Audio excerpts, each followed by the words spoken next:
ont fait l'exercice spirituel. Dans 2 Chroniques 35, la Bible parle des répétitions.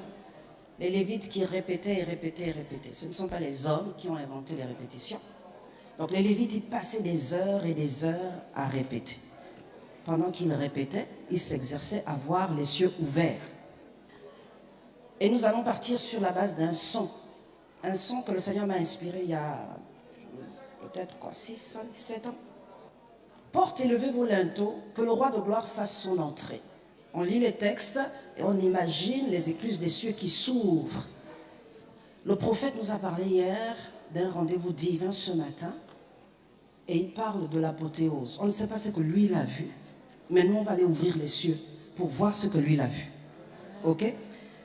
Les musiciens, portez et levez vos linteaux.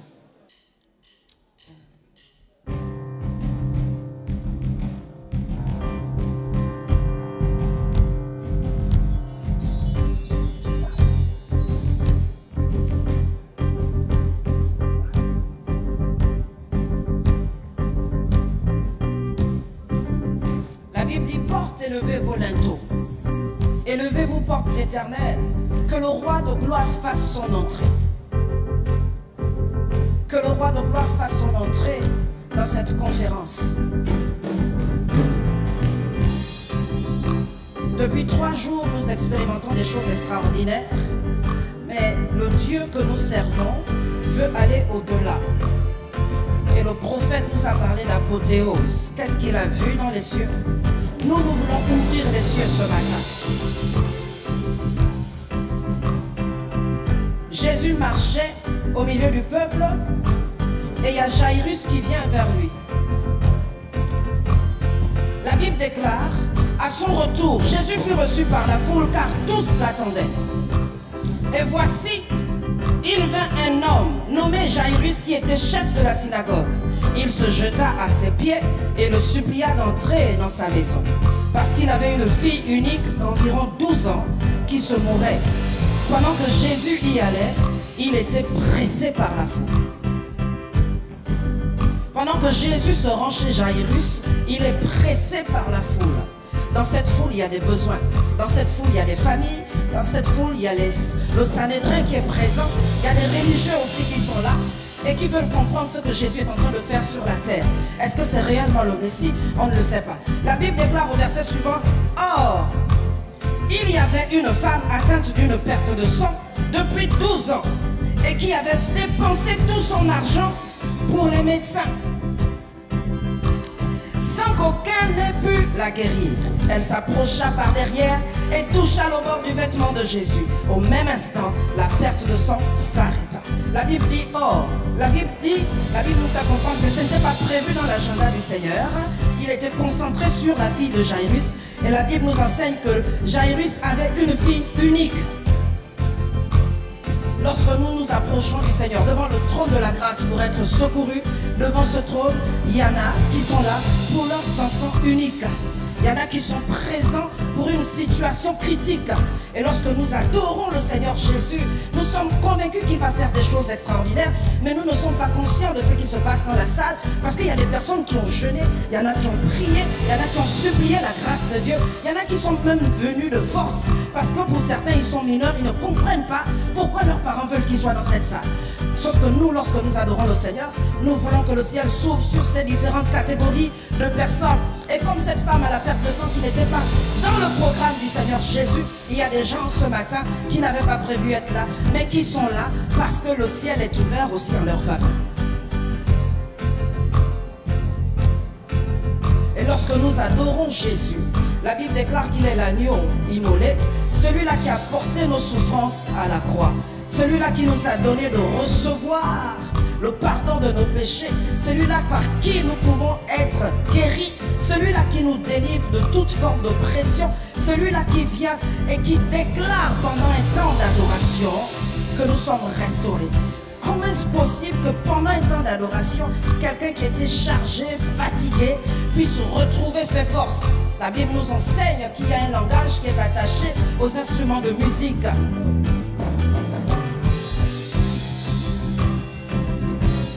Lorsque les guitares, les cordes se mettent à jouer, David dit, Seigneur, au son de la guitare, soutiens Dieu. Éternel, soutiens-moi. Au son des instruments à cordes, le Seigneur soutient, il vient au secours de celui qui est chargé dans l'assemblée. Au son des instruments à cordes, le Seigneur vient fortifier celui-là qui a envie de tout lâcher.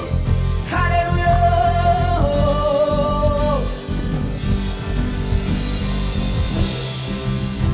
Lorsque le Seigneur utilise les drummers, les percussionnistes, le langage prophétique qui est associé à leurs instruments, c'est que Dieu frappe sur nos ennemis.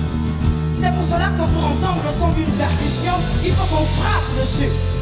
Alléluia!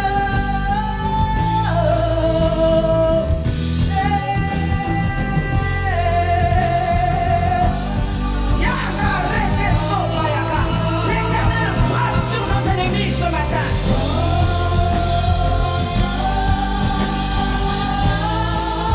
Jésus frappe sur l'esprit de maladie ce matin.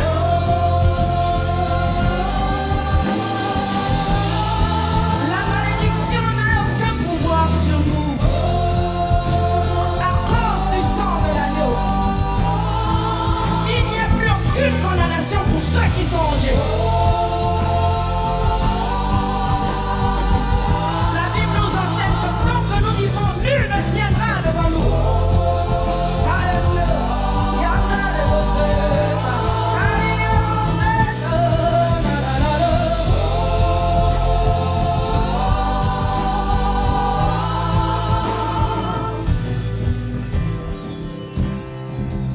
la. Alors que les cieux sont ouverts ce matin, la Bible nous enseigne que Élisée, avant de prophétiser, demande à un musicien de venir, un joueur. Il vient pour jouer parce qu'il faut qu'on lui fraye un chemin. Lorsque nous lisons la parole de Dieu, la Bible nous révèle que le langage prophétique qui est associé au cuivre, aux instruments à vent, c'est que le vent de l'esprit souffle au milieu de nous. Dieu relâche son vent pour souffler sur la confusion, pour souffler sur la maladie, pour souffler sur toute forme de pensée contraire, tous ces raisonnements hautains qui se dressent contre la connaissance de Christ. Et l'Esprit de Dieu vient pour parler et pour repositionner son peuple, pour repositionner une nation, parler aux intercesseurs de telle sorte que l'on puisse faire la volonté de Dieu. Lorsque l'Esprit de Dieu se met en mouvement pendant notre adoration, la Bible nous enseigne que les cieux sont ouverts et voici c'est ici le corps de l'Éternel. Lorsqu'on se met à chanter, lorsque nous sommes en train de chanter sur la voix fondamentale, nous sommes à l'unisson, les cœurs ensemble unis. La Bible nous enseigne qu'alors qu'on était dans le tabernacle, ils étaient tous dans le tabernacle en train de faire leur service. La gloire de Dieu est descendue de telle sorte qu'ils ne pouvaient pas demeurer dans le tabernacle, dans le temple. Lorsque nous passons sur les trois voies du pupitre, les cieux s'ouvrent davantage pour laisser place à la chorale céleste. Et c'est pour cela que parfois nous avons l'impression qu'il y a des milliers de gens dans la salle, alors que nous ne sommes que 10, 20, 100. On a l'impression qu'il y a une foule nombreuse au-delà du nombre qui a été énuméré. La chorale céleste descend pour honorer le roi. Alléluia.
La Bible déclare à celui qui est assis sur le trône et à l'agneau soit la gloire, la louange, alors que nous conduisons le peuple de Dieu dans ce qu'on appelle la présence du Seigneur. Hébreu nous dit, vous vous êtes approchés de la montagne de Sion. Vous ne vous êtes pas approchés de cette montagne qu'on pouvait toucher, non, où le Seigneur parlait et les Israélites disaient à Moïse que c'est pas possible qu'on entende sa voix. Il faudrait que tu nous parles, mais pas lui, parce que sa voix est terrible. La Bible déclare dans Hébreu 12 que c'est de la montagne de Sion que nous nous sommes approchés. C'est du cœur des anges que nous sommes approchés. C'est du sang de Jésus qui parle mieux que celui d'Abel, qui parle rédemption, restitution pour nous, pardon de péché. Alors que le sang d'Abel est en train de réclamer la justice, le sang de Jésus pour chacun ce matin vient parler de guérison, vient parler de restauration. La Bible nous enseigne que nous nous sommes approchés des premiers-nés inscrits dans le livre de vie. Nous nous sommes approchés du cœur des anges qui célèbrent le Seigneur. Nous sommes approchés de ceux-là qui ont vu le Seigneur avant nous. Et nous pouvons ce matin nous préparer à faire entrer ce peuple dans sa présence et être au bénéfice de la gloire de Dieu. C'est pourquoi nous pouvons déclarer ces paroles. Gloire à l'agneau, gloire à celui qui est élevé. Nous voulons lui rendre la gloire avant de voir déjà ce qu'il va faire ce matin. Alléluia. Oh oui, nous chantons gloire. Oh, gloire. Nous sommes à l'unisson.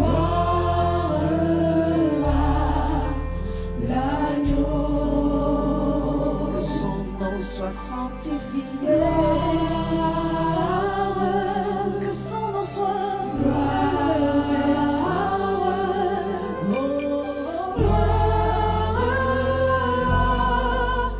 L'agneau, car il est glorieux.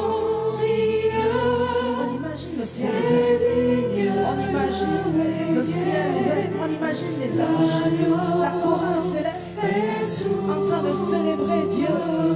On imagine ce que le prophète a vu quand il parlait d'apothéose. On imagine les dons répandre au milieu de nous.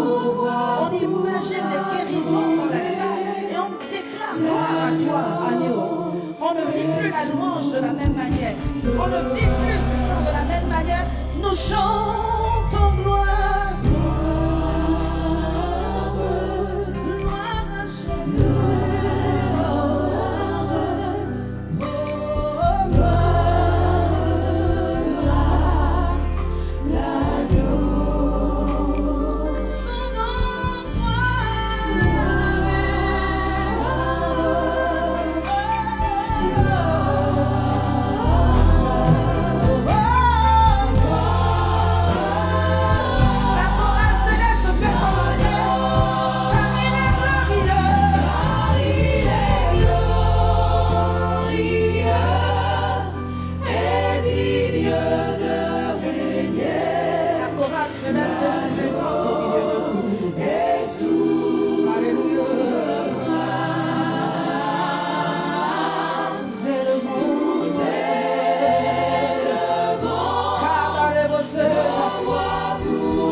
Nous entendons des actions de grâce. Nous entendons des témoignages. L'Éternel agit. Alléluia. Lorsque l'Éternel délivra les captifs d'Israël, nous étions comme ceux-là qui faisaient des rêves. Nous entendons des témoignages. Au sortir de cette conférence, nous entendons que nos familles ont été sauvées. Nous entendons que quelqu'un a voulu abandonner la foi, mais il a été encouragé. Nous entendons que des églises vont se multiplier. Lorsque nous adorons le Seigneur, nous percevons ces choses dans notre esprit. Alléluia.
Alléluia.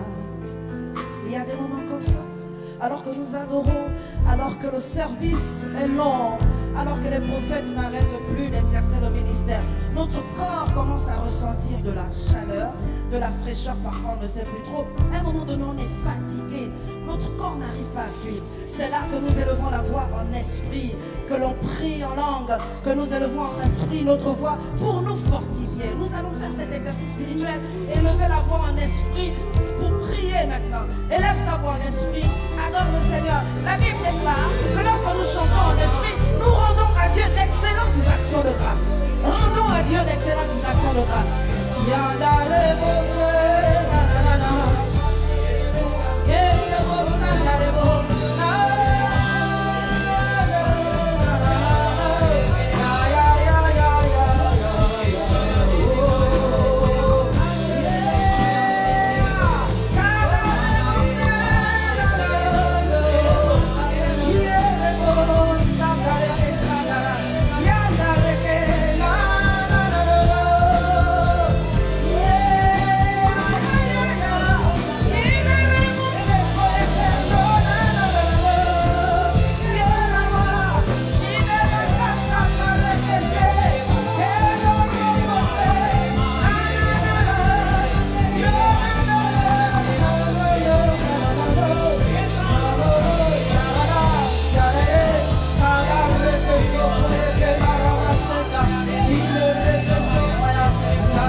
Parce que nous servons le Seigneur, nous ne sommes pas en reste.